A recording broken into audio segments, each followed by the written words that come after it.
Okay, the first of our methods to study adaptation we'll be looking at is the optimality observation method.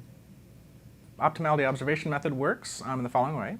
We study the trait in nature, and by comparing naturally present variants, we can observe the advantage it provides. Right? So we'll be looking at different individuals and seeing how a certain trait maybe is related to differences in fitnesses. Let's think of an example. So why do giraffes have long necks? So if we think about why giraffes have long necks, so everybody knows, like from high school, that giraffes have long necks so that they can reach to eat leaves from the tops of trees, right? And that's obviously an advantage because they can get at food that like zebras and stuff like that couldn't get at. Okay, so this is a proposal, right? It's a reasonable hypothesis. But if we're going to do science, we don't want to just have a just so story. We want to be able to test this, right? So how would we test this idea about why giraffes have long necks? If we're going to use the optimality observation method, what observations could we make? Easiest example to think of is, well, let's go look at giraffes and see how often they actually reach up for leaves that shorter-necked things couldn't reach. So here's the result from a study looking at male and female giraffes. This is the percent of feeding, so they just counted how often giraffes bite. And it turns out most of the time, giraffes are actually bending their head way down to eat from areas that are not that high up. And female giraffes do the same thing.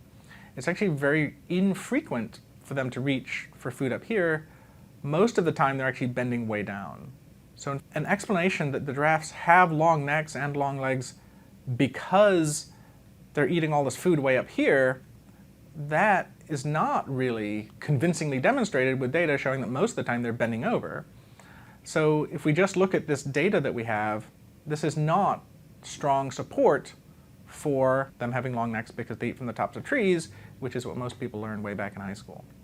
So when these researchers did this, they then realized that, well, there may well be something else going on causing these necks to be different. One clue, as we'll see later, is actually the males are taller than the females, right? So if it was all about eating food, you'd expect females to be as tall as the males. They could eat the same food over here. But one of the things about doing an optimality observation study is that you spend a lot of time out in nature watching giraffes, and you may in fact see that they do something with their necks other than just eat. Other observation suggested an alternative. So it turns out that giraffes will fight with each other, and the males will fight with each other, and they'll fight with each other by kind of bashing their heads and necks against each other, and then one will lose and kind of slink away and the other one will win. And this is the way that they fight, right? They don't kick each other, really. And this led to a second hypothesis, that giraffes have longer necks because bigger males could win the fights better, right? If you're a bigger, taller male with a bigger, stronger neck, you might win a fight against a smaller male more often. And that would allow them to gain higher social status. And higher social status in organisms that live in groups means there's more mating opportunities, right? So when it comes time for a female to be mated with, these bigger males that have higher social status because they're able to beat up the smaller ones, maybe they would have higher fitness. So maybe having these long necks has nothing to do with eating food from the tops of trees and more to do with fighting. But again, this is just a hypothesis, so we want to collect some observational data to see if it's consistent with this hypothesis. So here's data from looking at two different things that happen with different neck males. First thing they did was classify males into size categories of A, B, and C. A is bigger than B, B is bigger than C. A and B tend to be older, C tends to be younger, but then A and B are adults and A's are bigger than B's. First they measured male-male displacement. They measured how many sorts of fights were there. A bigger male winning a fight and the smaller male is moving away. That happened 80 times in the fights they watched. How often is it two males of the same size fighting each other? Well, that happened here. And how often does a smaller male win a fight against a larger male? Well, that hardly ever happens. So first of all, in terms of kind of having social dominance and maintaining their territory, it really does look like a larger male wins a fight a lot more than a smaller male.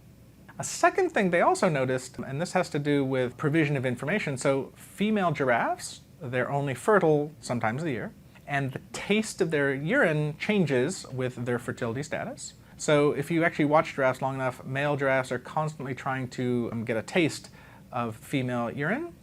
And this is a voluntary thing, right? So a female can choose whether or not to provide a male with this information by giving them a little squirt. So males are constantly asking females for information about their fertility status, and females can choose whether or not to give that information.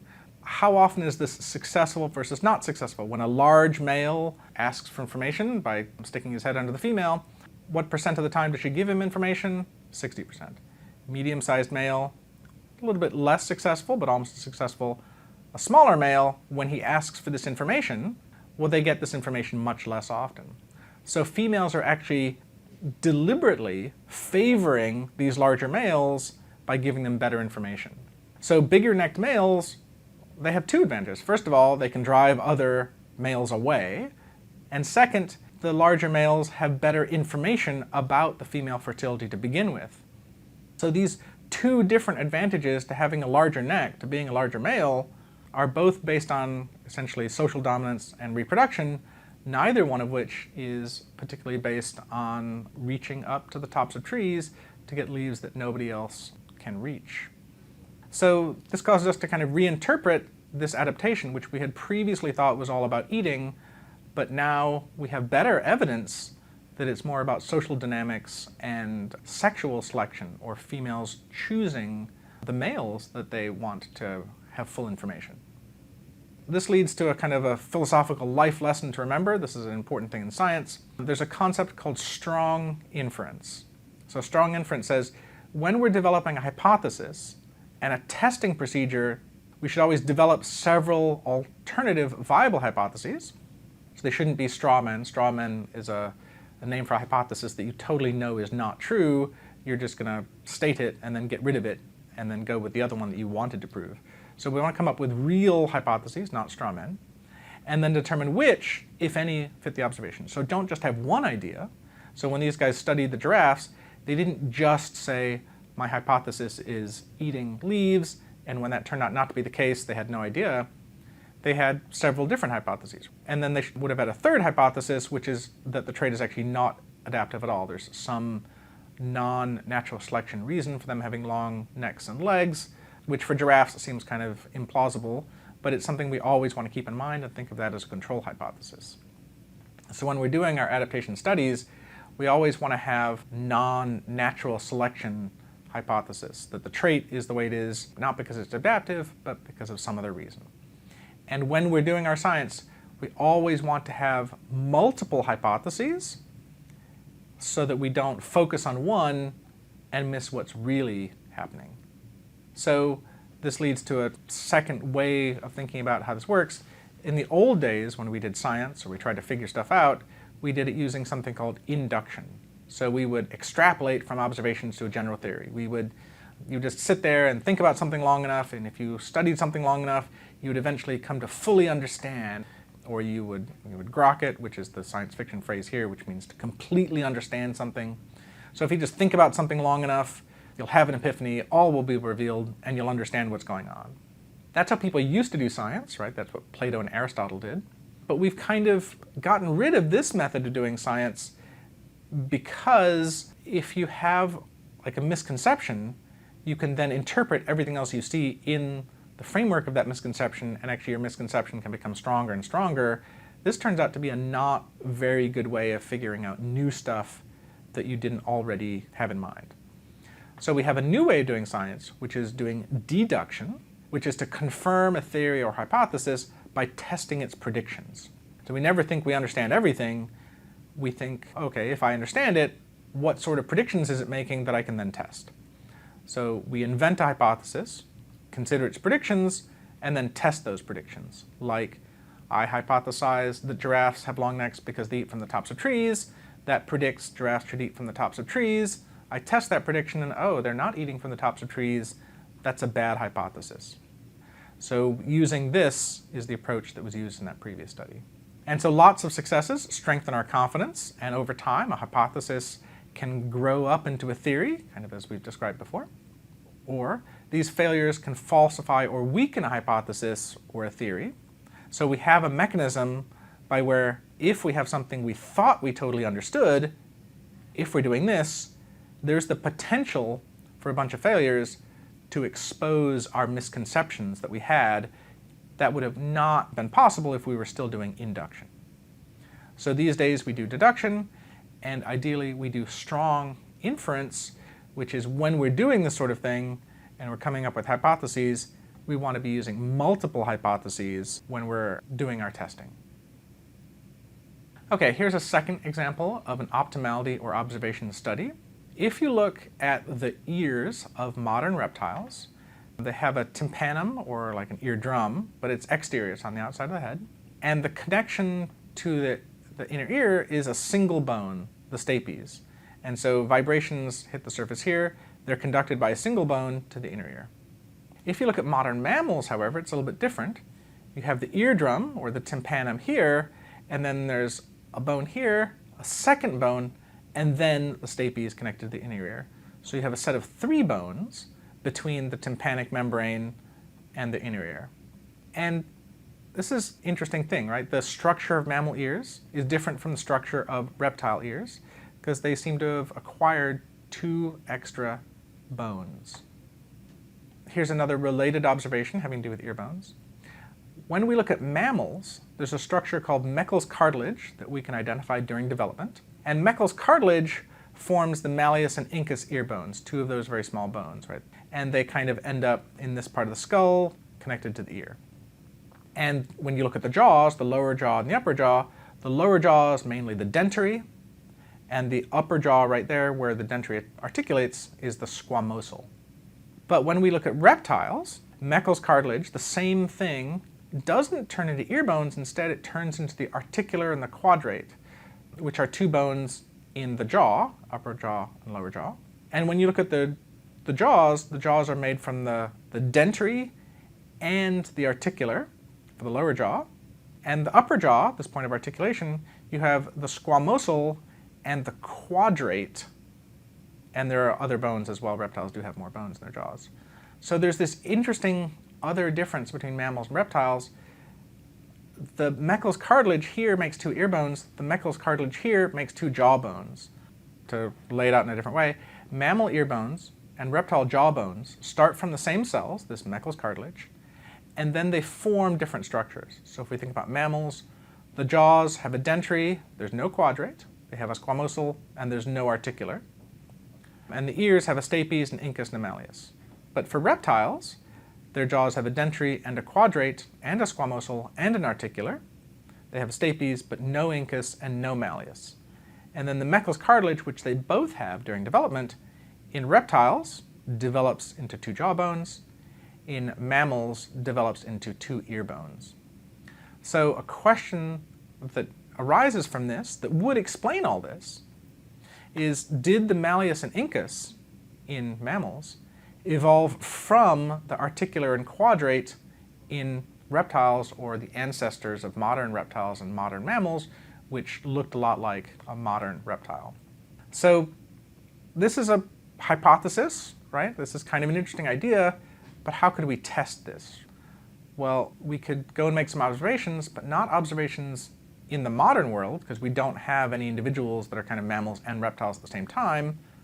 But we could look at the fossil record, perhaps, where we could maybe see some of this evolution occurring and use kind of ideas about optimality to understand changes as they occur.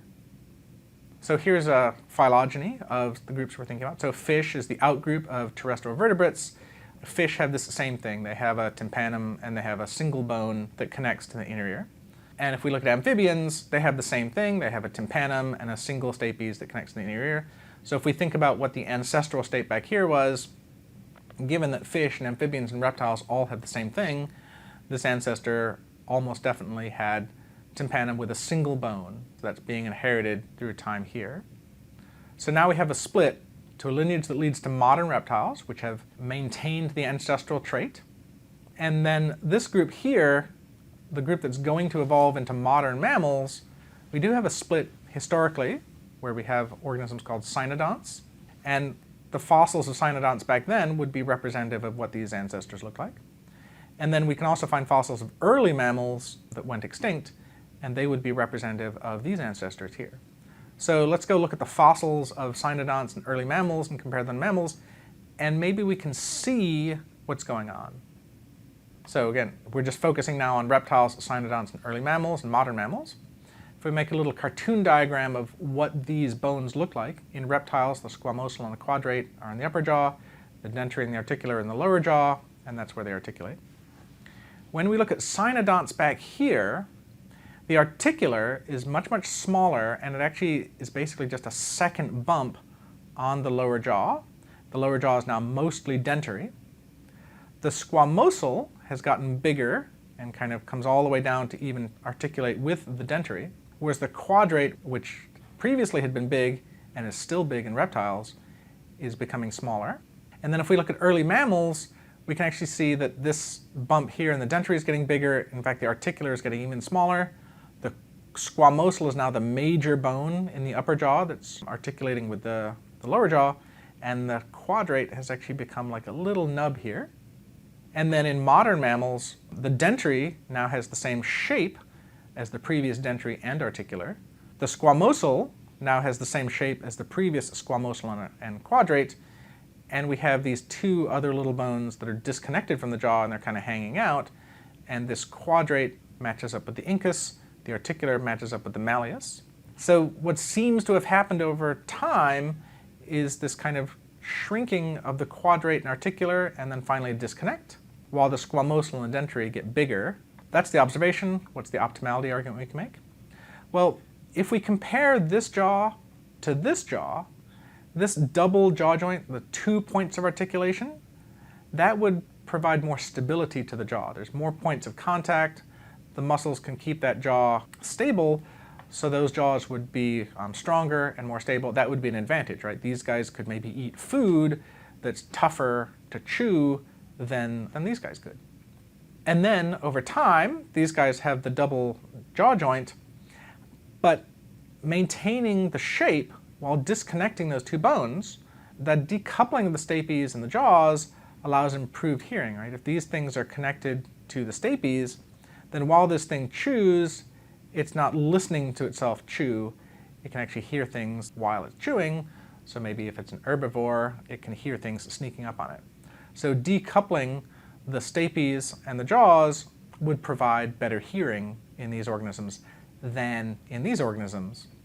So we can see observation, we can observe changes over time, and we can make an argument based on optimality about how these changes would be better than the previous state. So these are diagrams of the modern reptile. This is what a cynodont fossil looks like, so you can see that the articular is becoming small, the quadrate is small, and the dentary is most of the jaw. The squamosal is very large. Early mammals, here the actual jaw, you can see how small the articular and the quadrate are compared to what they are up here.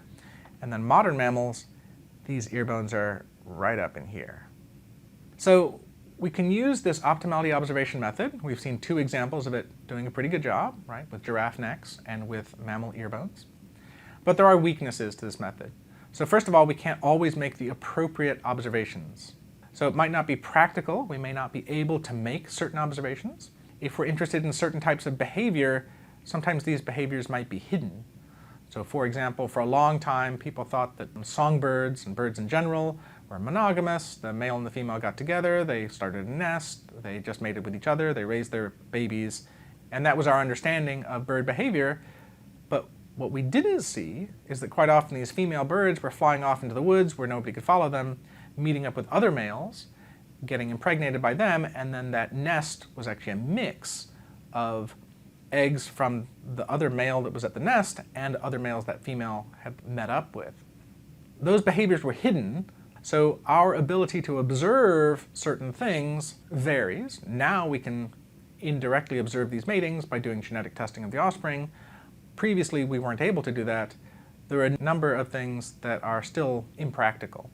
Second, the variation that we need may not exist, right? So if you go into nature, say you're doing a giraffe study, if the trait is exactly the same in all the organisms, how can we get data to argue for an adaptation, right? If we went to modern giraffes and all giraffes were the exact same size, we would not have been able to demonstrate anything about this social dominance, even if it had happened in the past. If in the current day all males are the same size, we would not have been able to collect the evidence to make our optimality argument. And then third, observation can't always separate factors. So for example, what if when we looked at giraffes, they ate from the high parts of trees and they used their necks for combat? How would we be able to separate those two hypotheses? How would we be able to figure out if one was important historically and the second is just important now, if both were going on now?